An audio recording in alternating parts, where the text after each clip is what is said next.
Hello and welcome to Brightline's Miami Central station. It's been almost 2.5 years since Brightline launched their Orlando extension. Today we're revisiting America's other high-speed line to see how services held up over the past quarter of a decade. Our journey begins here at Brightline's Miami Central station. Miami Central is Brightline's flagship station, with 18 weekday services north to West Palm Beach, 10 of which continue north to Orlando. Miami Central now also serves Tri-Rail trains on the shuttle and express routes to and from downtown Miami. Trains depart out of tracks 4 and 5, and we'll have a look at the Miami Central service in a future video. Passengers arriving at Miami Central are greeted by a vast and modern departure hall. Check-in and guest services are found on the ground level, restaurants, shops, security, and passenger lounges on the second, and platforms on the third. The first floor hosts the majority of passenger amenities, including ticket kiosks, guest services, a bag check-in and pickup, and a paid shuttle to the Miami airport. I chose to check a bag on today's ride, a process which feels virtually identical to that of an airport. We're given a bag claim slip and our bag is taken away to be loaded onto the train. In the center of it all is the impressive staircase and skylight above.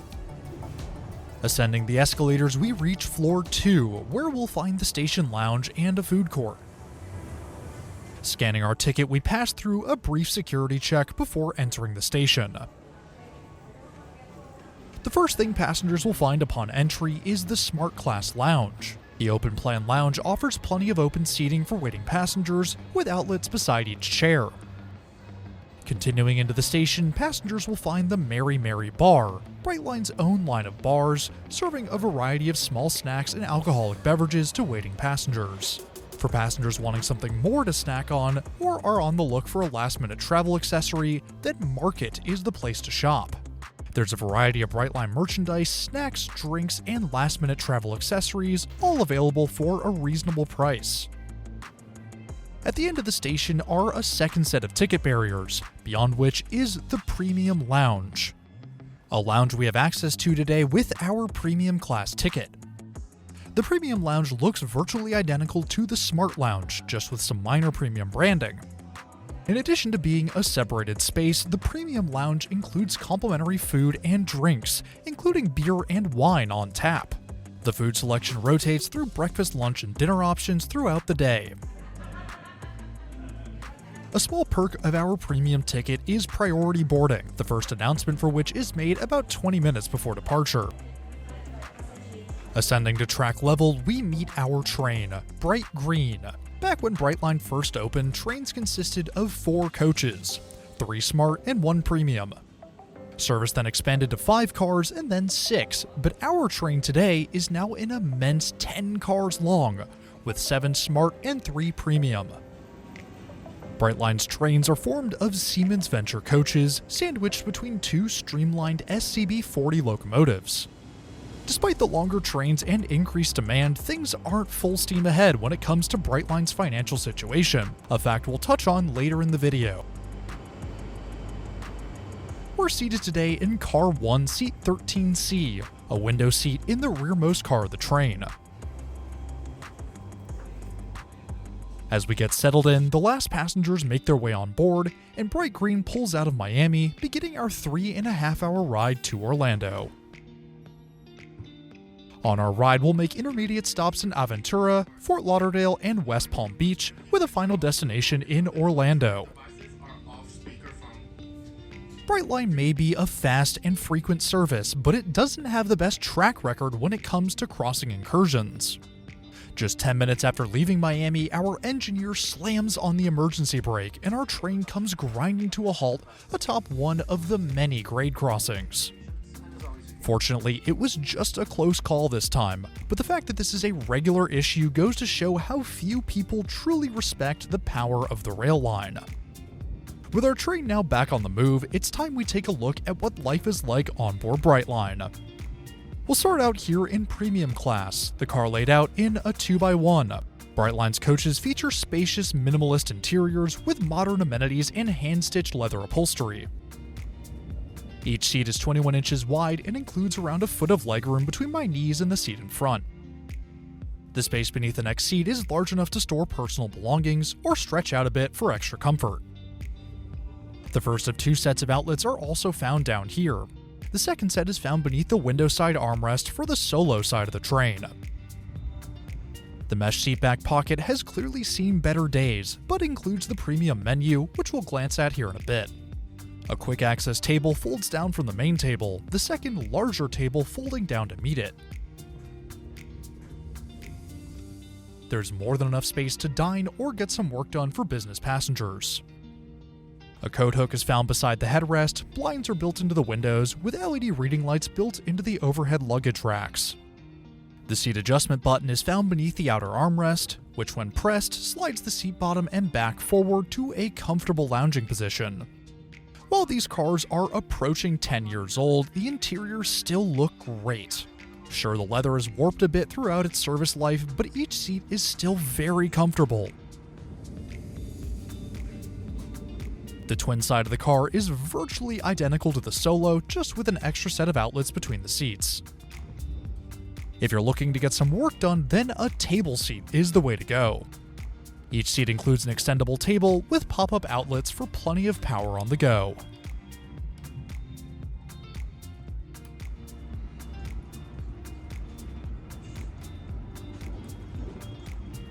Aventura is our first intermediate stop heading north. The newest of the South Florida stations, Aventura opened just 3 days after its counterpart in Boca Raton on December 24th of 2022. With our premium ticket comes premium service, and the premium menu is the perfect place to look for an idea of what's to come. For passengers traveling on the South Florida section of the line, a selection of light snacks are available throughout the ride, with a full meal served on trains to Orlando. North and southbound trains feature a slightly different menu, with a meat and vegetarian option offered in each direction. Our service today begins with a welcome drink.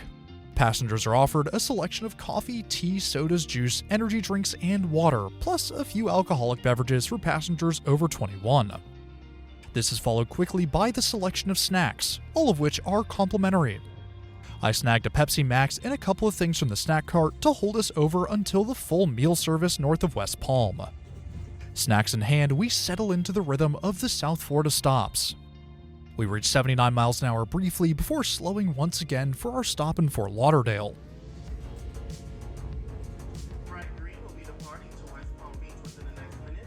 Brightline offers free onboard Wi-Fi to all passengers, provided by Starlink.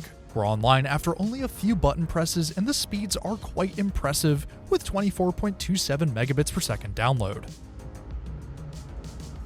The final stop on the South Florida Intercity line is West Palm Beach, our train skipping over the single-track Boca Raton station.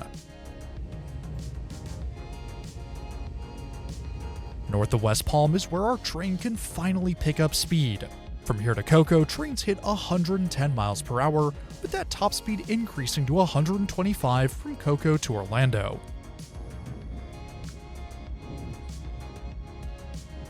While it's easy to enjoy a ride on Brightline, what about enjoying a good night's sleep? Well, that's where I'm pleased to introduce today's sponsor, NOLA.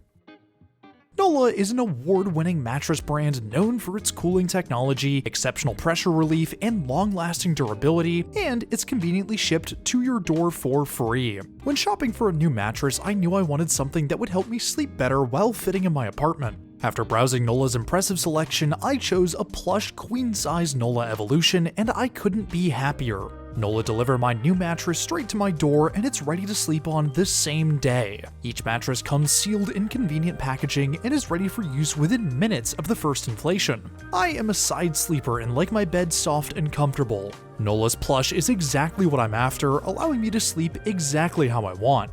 I also sleep hot, and NOLA's cooling pillow top helps me regulate my body temperature to stay cool all night long. Buying a mattress is a huge decision, and NOLA gets that, which is why they offer a 120-night sleep trial, so you get more than 3 months to make sure that you really love it. NOLA even offers a limited lifetime warranty and has financing options and flexible payment plans. I love my NOLA mattress and I think that you would too. If you're looking for a new bed, head to nolamattress.com/Lonestar and use code Lonestar for an extra $50 off your NOLA mattress. This is an additional discount on top of what is being offered on site, so check them out while you can. Thank you to NOLA for sponsoring today's video. Bathrooms on Brightline can be found in the vestibules between cars. The bathrooms are fantastic. All bathrooms on Brightline are accessible facilities and thus offer a ton of space. The vanity features a Dyson integrated faucet with an automatic sink, soap dispenser, and hand dryer, all three of which are working well. Paper towels can also be found tucked away beneath the mirror. It is easily a 10 out of 10 bathroom. Returning to our seat, it's time for lunch. Brightline has stepped up their game when it comes to catering on the line to Orlando. Today we're served a grilled chicken breast potato salad with a cucumber side salad and a chocolate ganache tortlet for dessert. The main, while filling, could have used some real seasoning. It's fine and I love the protein, but something a little spicier or a little more flavorful would have gone a long way. The side salad is great. The fresh cucumbers mixed with the feta and onions is light and tasty. And as expected, the dessert is the star of the show. It's super dense and rich, rounding off our lunch in an elegant and fulfilling manner. With a track speed of 110 miles per hour, our engineer pushes the throttle forward. The speed's climbing to 100 miles per hour for this first stint to Stewart.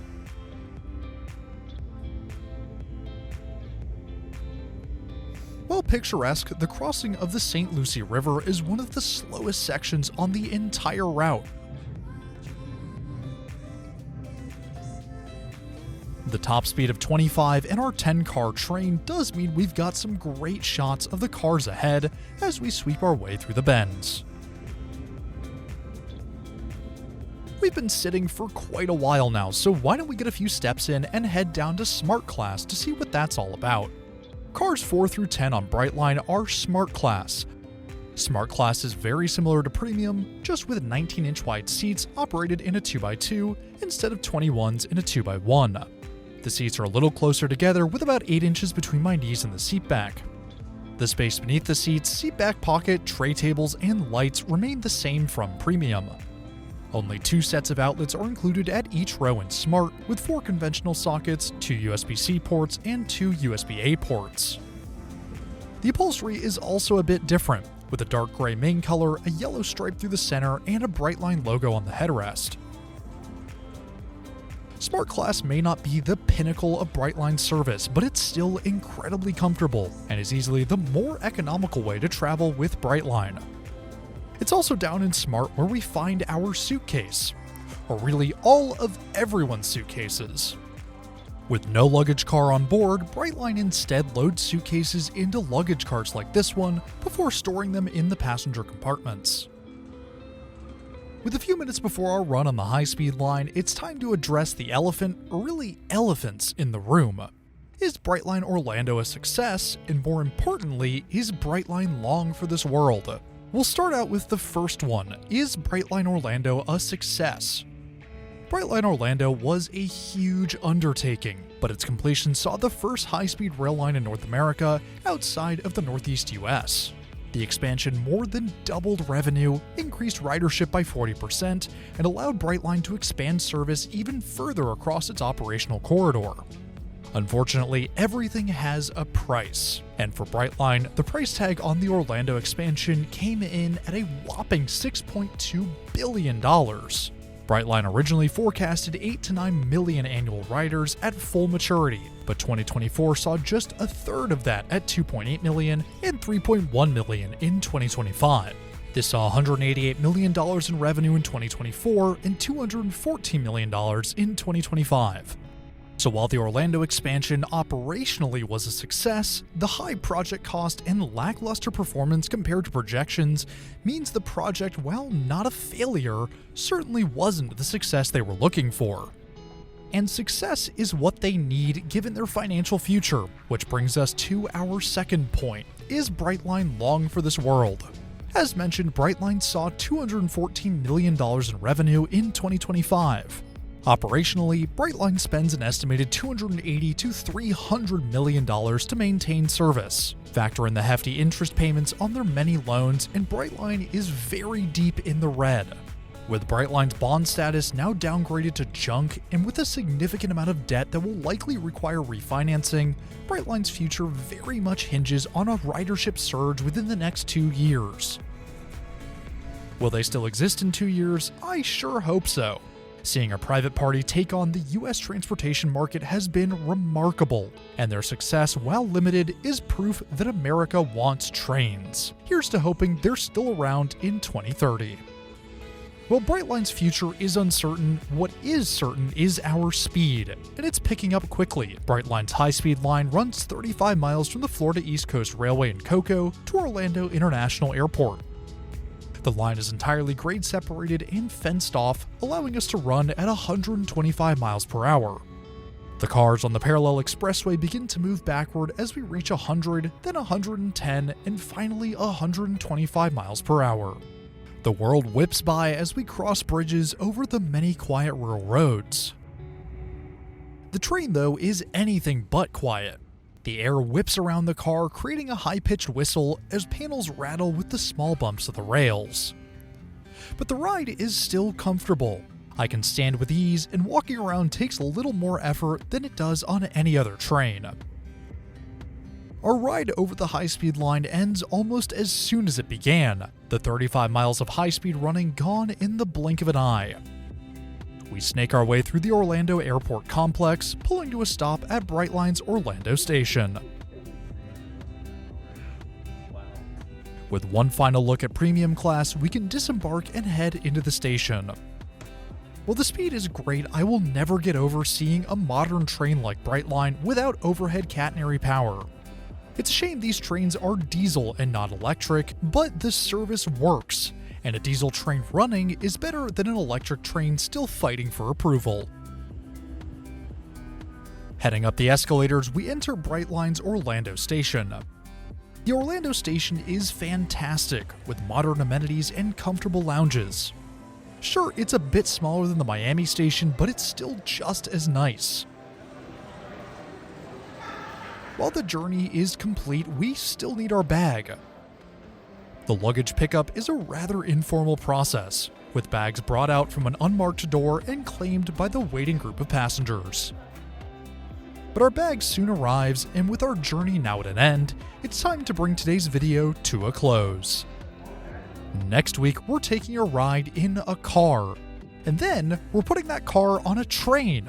That's right, it's time for Amtrak's Auto Train.